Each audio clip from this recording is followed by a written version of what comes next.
شروع اللہ رب العالمین کے نام سے جو دلوں کے بھید خوب جانتا ہے۔ محترم ناظرین گرامی، السلام علیکم ورحمۃ اللہ وبرکاتہ۔ جناب سامعین، آج ہم سورہ البقرہ کی آیت نمبر 34 سے اپنا سبق شروع کریں گے۔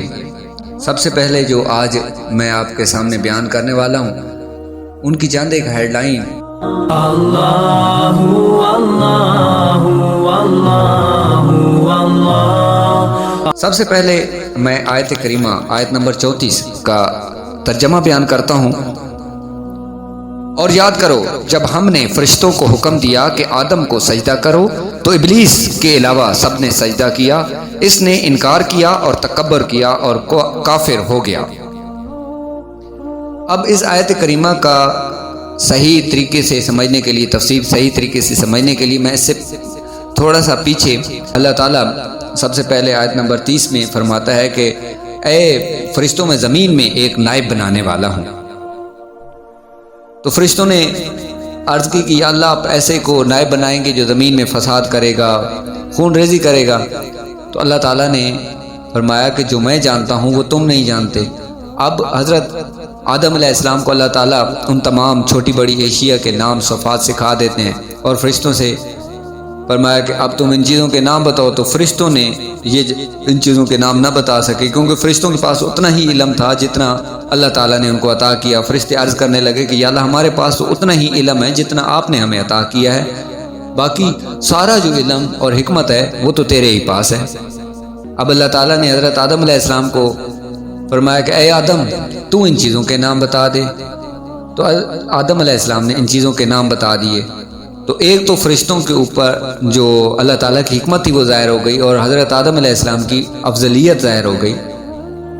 اور اس کے بعد اللہ تعالیٰ فرماتا ہے کہ اے فرشتوں، کیا میں نے تمہیں نہ کہا تھا کہ میں زمینوں اور آسمانوں کی تمام چھپی چیزوں کو جانتا ہوں، اور میں یہ بھی جانتا ہوں جو تم ظاہر کرتے ہو اور جو تم چھپاتے ہو۔ اب آیت کریمہ کا ترجمہ کے شروع میں ہے کہ آدم کو سجدہ کرو۔ اللہ تعالیٰ نے حضرت آدم علیہ السلام کو تمام موجودات کا نمونہ اور عالم روحانی اور جسمانی کا مجموعہ بنایا، اور فرشتوں کے لیے حصول کمالات کا وسیلہ بنایا۔ تو انہیں حکم فرمایا کہ حضرت آدم علیہ السلام کو سجدہ کریں، کیونکہ حضرت آدم علیہ السلام کی فضیلت ظاہر ہو چکی تھی۔ اب یہ جو سجدہ کیا گیا، ایک تو اللہ کے حکم پہ کیا گیا، اور دوسرا حضرت آدم علیہ السلام کے افضل ہونے پہ کیا گیا۔ یہ جو سجدہ تھا یہ تعظیمی سجدہ تھا۔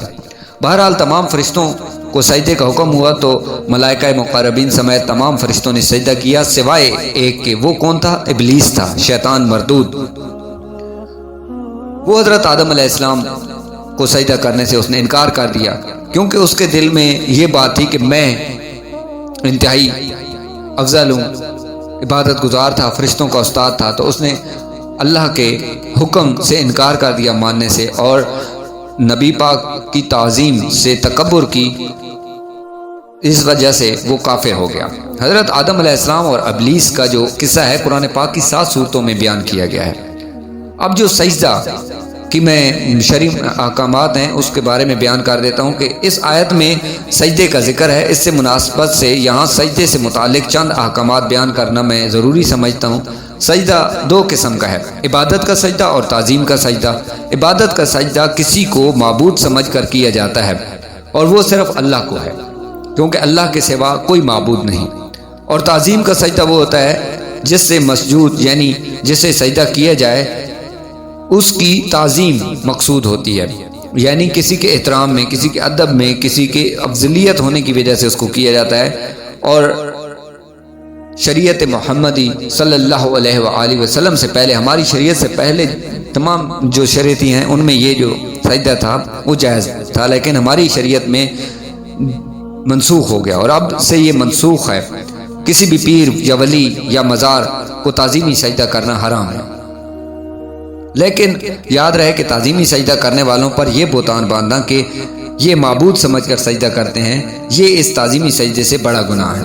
اب پہلی شریعتوں میں جو تعظیمی سجدہ تھا، جس طرح حضرت یوسف علیہ السلام کو ان کے بھائیوں نے جب مصر میں دیکھا پایا، جب وزیر بنے ہوئے تھے، تو وہاں پہ حضرت یوسف علیہ السلام کو سجدہ کرتے ہیں، حالانکہ وہ تعظیمانہ سجدہ تھا، مطلب عبادت کا سجدہ نہیں تھا، کیونکہ انہیں تو ان کے بھائیوں نے، حضرت یوسف علیہ السلام کے بھائیوں نے حضرت یوسف علیہ السلام کو جب چھوٹے تھے تو کنویں میں ڈال دیا تھا، تو ان کی زندگی کا تو کہیں دور دور تک تعلق نہیں تھا۔ لیکن اللہ تعالیٰ کی شان اور قدرت دیکھیں کہ حضرت یوسف علیہ السلام کو اللہ تعالیٰ مصر میں لے جاتے ہیں اور مصر کے بازاروں سے ہوتا ہوا مصر کا وزیر بن جاتا ہے۔ تو جب ان کے بھائیوں نے حضرت یوسف علیہ السلام کو دیکھا تو وہاں پہ سارے سجدے میں گر گئے، اور تعظیمی سجدہ تھا۔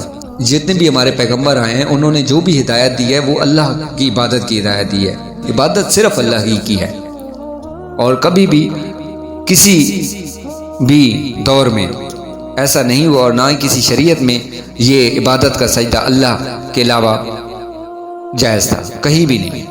اب تکبر جو کیا تھا شیطان نے تکبر کیا، اپنے آپ کو بہت بڑا سمجھا اور غرور کیا اور اللہ کے حکم سے انکار کر دیا، تو اس وجہ سے وہ کافر ہو گیا۔ اس کے بارے میں ہے کہ تکبر ایک اتنی بری چیز ہے، اتنا برا عمل ہے کہ اتنا خطرناک ہے کہ بعض اوقات ہی بندے کو کفر تک پہنچا دیتا ہے۔ اس لیے ہر مسلمان کو چاہیے کہ وہ تکبر کرنے سے بچے۔ حضرت عبداللہ بن مسعود رضی اللہ تعالیٰ عنہ سے روایت ہے کہ نبی کریم صلی اللہ علیہ وآلہ وسلم نے ارشاد فرمایا، تکبر حق کی مخالفت کرنے اور لوگوں کو حقیر جاننے کا نام ہے۔ ایک اور جگہ روایت ہے کہ حضرت عبداللہ بن مسعود رضی اللہ تعالیٰ عنہ سے روایت ہے کہ حضرت محمد صلی اللہ علیہ وآلہ وسلم نے فرمایا کہ تکبر سے بچتے رہو، کیونکہ اسی تکبر نے شیطان کو اس بات پر ابھارا تھا کہ وہ حضرت آدم علیہ السلام کو سجدہ نہ کرے۔ اب اس سے اگلی آیت کریمہ میں اللہ تعالیٰ حضرت آدم علیہ السلام کو مخاطب فرماتے ہیں۔ اس کا ترجمہ میں بیان کر دیتا ہوں، آیت نمبر 35 اور 36 کا ابھی ہم تفسیر پڑھیں گے۔ ترجمہ ہے، اور ہم نے فرمایا، اے آدم تم اور تمہاری بیوی جنت میں رہو اور بغیر روک ٹوک کے جہاں تمہارا جی چاہے کھاؤ، البتہ اس درخت کے قریب نہ جانا اور نہ حد سے بڑھنے والوں میں شامل ہو جاؤ۔ تو شیطان نے ان دونوں کو جنت سے لغزش دی، بس انہیں وہاں سے نکلوا دیا جہاں وہ رہتے تھے، اور ہم نے فرمایا تم نیچے اتر جاؤ، تم ایک دوسرے کے دشمن بنو گے اور تمہارے لیے ایک خاص وقت تک زمین میں ٹھکانا اور زندگی گزارنے کا سامان ہے۔ اب اس آیت کریمہ کو سمجھنے کے لیے یہ حضرت آدم علیہ السلام اور ابلیس کا واقعے کا جو خلاصہ ہے یہ میں تھوڑا سا بیان کر دیتا ہوں، اس سے آپ کو سمجھنے میں آسانی ہوگی۔ حضرت آدم علیہ السلام کو سجدہ نہ کرنے کی وجہ سے شیطان مردود ہوا تھا، لہٰذا وہ حضرت آدم علیہ السلام کو نقصان پہنچانے کی طاق میں رہتا تھا کہ کب نقصان پہنچائے۔ اللہ تعالیٰ نے حضرت آدم علیہ السلام اور حضرت حوا علیہ السلام سے فرمایا کہ جنت میں رہو اور جہاں دل کرے بے ٹوک کھاؤ، البتہ اس درخت کے قریب نہ جانا۔ اب شیطان نے انہیں وسوسہ ڈالا اور کہنے لگا کہ تمہیں تمہارے رب تعالیٰ نے اس درخت سے اس لیے منع فرمایا کہ کہیں تم فرشتے نہ بن جاؤ یا تم ہمیشہ زندہ رہنے والوں میں نہ بن جاؤ، اور اس کے ساتھ شیطان نے قسم کھا کر کہا کہ میں تم دونوں کا خیر خواہ ہوں۔ اس پر انہیں خیال ہوا کہ اللہ تعالیٰ کی جھوٹی قسم آخر کون کھا سکتا ہے، یہ سچ بول رہا ہوگا۔ اس خیال سے حضرت حوا رضی اللہ تعالی عنہا نے اس میں سے کچھ کھایا، پھر حضرت آدم علیہ السلام کو دیا تو انہوں نے بھی کھا لیا، اور یہ خیال کیا کہ اللہ تعالیٰ کی جو ممانت تھی تحریمی نہ تھی بلکہ تزہیر تھی، یعنی حرام قرار دینے کے لیے نہ تھی بلکہ ایک ناپسندیدگی کا اظہار تھا۔ یہاں حضرت آدم علیہ السلام سے اجتہاد میں خطا ہوئی، اور خطائے اجتہادی گناہ نہیں ہوتی، چنانچہ شیطان کے دھوکے کی وجہ سے انہوں نے اس ممنوع درخت کا پھل کھا لیا، اور پھل کھاتے ہی ان کے پردے کے مقام سے وہ بے پردہ ہو گئے، اور وہ اسے چھپانے کے لیے ان پر پتے ڈالنے لگے۔ اس وقت اللہ تعالیٰ کا حکم ہوا، اللہ تعالیٰ نے فرمایا کہ کیا میں نے تمہیں اس درخت سے منع نہ کیا تھا، اور میں نے تم سے یہ نہ فرمایا تھا کہ شیطان تمہارا کھلا دشمن ہے۔ اس کے بعد حکم الہی ہوا کہ تم زمین پر اتر جاؤ، اب تمہاری اولاد آپس میں ایک دوسرے کی دشمن ہوگی اور تم ایک خاص وقت تک زمین میں رہو گے۔ زمین پر تشریف آوری کے بعد حضرت آدم علیہ السلام ایک عرصے تک اپنی لغزش کی معافی مانگتے رہے، حتیٰ کہ آپ علیہ السلام کو اللہ تعالیٰ کی طرف سے چند کلمات سکھائے گئے۔ پھر جب آپ علیہ السلام نے ان کلمات کے ساتھ توبہ اور معافی کی تو درخواست کی توبہ قبول ہو گئی۔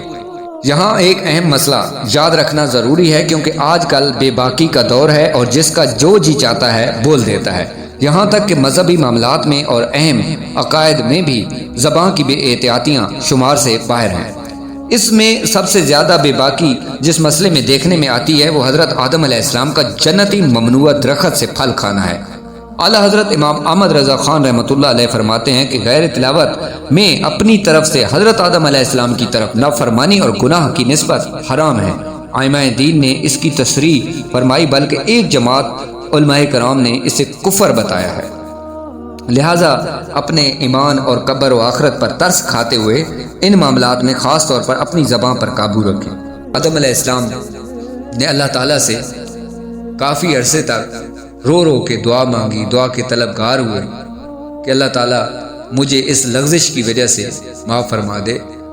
تو شیطان نے ایک تو دھوکے میں ڈالا تھا، تو کافی عرصے تک روتے رہے، اور پھر اللہ تعالیٰ نے ان کو کلمات سکھائے تھے۔ وہ کلمات میں آپ کو آخر میں بتاؤں گا اس تفسیر میں کہ وہ کون سے کلمات تھے۔ آیت میں اصل جو ممانعت تھی وہ درخت کا پھل کھانے کی ہے، لیکن اس کے لیے فرمایا کہ قریب نہ جانا۔ اس طرز خطاب سے علماء نے یہ مسئلہ نکالا ہے کہ اصل جو کام ہوتا ہے، آپ کو آسانی سے سمجھا دیتا ہوں کہ یہ جو چیز ہے کہ اللہ تعالیٰ نے جو اصل ممانعت تو تھی وہ تو پھل کھانے کی تھی نا، لیکن جہاں پہ اللہ تعالیٰ نے اس درخت کے پاس جانے سے روکا ہے، تو جس طرح ایک بچے کا سیڑھیوں سے گرنے کا اندیشہ ہوتا ہے، تو اسی صورت میں سیڑھیوں پر کھڑا ہونے سے منع نہیں کرتے، بلکہ سیڑھیوں کے قریب بھی نہیں جانے دیتے، کیونکہ وہ قریب جائے گا تو کہیں سیڑھیوں پہ چڑھ جائے گا اور گر جائے گا، تو اس اندیشے کی وجہ سے اس کو سیڑھیوں کے قریب جانے سے روکا جاتا ہے، نہ کہ سیڑھیوں پر کھڑا ہونے سے روکا جاتا ہے۔ اصل جو مقصد ہے وہ سیڑھیوں سے گرنے کا تھا۔ اسی طرح 20 کام میں علماء کرام اسی اندیشے سے منع فرماتے ہیں کہ کوئی فعل بذات خود منع نہیں ہوتا، لیکن اگر لوگ اس کے قریب جائیں تو ممنوع کا ارتکاب کر بیٹھیں گے۔ اسی طرح ہے کہ یاد رہے کہ انبیاء کرام کو ظالم کہنا گستاخی اور توہین ہے، اور جو انبیاء کرام علیہ السلام کو ظالم کہے وہ کافر ہے۔ اللہ تعالیٰ تو مالک اور مولا ہے، اور اپنے مقبول بندوں کے بارے میں جو چاہے فرمائے، کسی دوسری کی کیا مجال کہ وہ انبیاء کرام علیہ السلام سے متعلق کوئی خلاف ادب کلمہ زبان پر لائے۔ اس بات کو یوں بھی آپ سمجھ سکتے ہیں کہ بادشاہ جو ہوتا ہے اس کے بھی تو ماں باپ ہوتے ہیں۔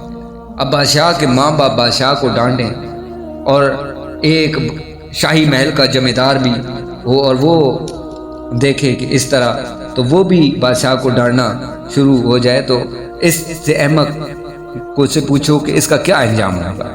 ہمیں تو انبیاء کرام علیہ السلام اور محبوبان خدا کی تعظیم اور توقیر اور آداب اور اطاعت کا حکم دیا گیا ہے، اور ہم پر یہی لازم ہے۔ میں آپ کو یہ بتانا چاہوں گا کہ حضرت آدم علیہ السلام نے جو اللہ تعالیٰ سے اپنی لغزش کی دعا مانگی تھی وہ کون سی تھی، جس بنا پر اللہ تعالیٰ نے حضرت آدم علیہ السلام کو معاف فرما دیا، ان کی توبہ قبول ہو گئی۔ تو یہ حضرت پیر کرم شاہ صاحب کی تفسیر ہے جس سے میں یہ بیان کرنے جا رہا ہوں۔ انہوں نے اپنی تفسیر میں لکھا ہے کہ حضرت امیر المومنین عمر رضی اللہ تعالیٰ عنہ بن خطاب سے روایت کی گئی ہے کہ ہمارے پیارے آقا محمد مصطفیٰ صلی اللہ علیہ وآلہ وسلم نے فرمایا کہ جب حضرت آدم علیہ السلام سے یہ گناہ سرزاد ہوا تو وہ اس تاب میں رہے، کافی عرصہ تک روتے رہے کہ کیسے وہ معافی نامہ طلب کریں۔ تو اتنے میں ان کو یاد آ جاتا ہے کہ مجھ کو جس وقت اللہ تعالیٰ نے پیدا کیا تھا اور روح خاص میرے اندر پھونکی گئی تھی، اس وقت میں نے اپنا سر اٹھا کر عرش کی طرف کیا تھا، تو اس جگہ لکھا ہوا دیکھا لا الہ الا اللہ محمد رسول اللہ۔ یہاں سے معلوم ہوا، اور یہاں سے ایک بات یہ بھی معلوم ہوتی ہے کہ وہ اللہ تعالیٰ کے نزدیک محمد صلی اللہ علیہ وآلہ وسلم کتنے محبوب ہیں، ان کا نام اللہ تعالیٰ نے اپنے نام کے برابر لکھا ہوا ہے۔ تو حضرت آدم علیہ السلام نے جب یہ یاد آیا تو اب ان کے دماغ میں ایک تدبیر آئی کہ میں اللہ تعالیٰ سے اپنی معافی کی کیسے طلب کروں۔ تو اسی سوال کو مد نظر رکھتے ہوئے حضرت آدم علیہ السلام نے ایک دعا کی کہ اے میرے مولا، میں تجھ سے محمد مصطفیٰ صلی اللہ علیہ وآلہ وسلم کے صدقے سے التجا کرتا ہوں کہ تو مجھے بخش دے، حق تعالیٰ نے کی بخشش کی اور وہی بھی بھیجی کہ محمد صلی اللہ علیہ وآلہ وسلم کو کہاں سے جانا تو نے؟ تو انہوں نے تمام ماجرا عرض کیا۔ اب یہ کلمات اللہ تعالیٰ نے ان کو سکھائے، تو وہ سارا ماجرا بیان کیا۔ حکم پہنچا کہ اے آدم علیہ السلام، محمد صلی اللہ علیہ وآلہ وسلم سب پیغمبروں سے پچھلا پیغمبر ہے، اولاد تیری میں سے ہے، اور اگر وہ نہ ہوتا تجھ کو نہ پیدا کرتا۔ حضور ایسا کوئی انتظام ہو جائے، سلام کے لیے حاضر غلام ہو جائے۔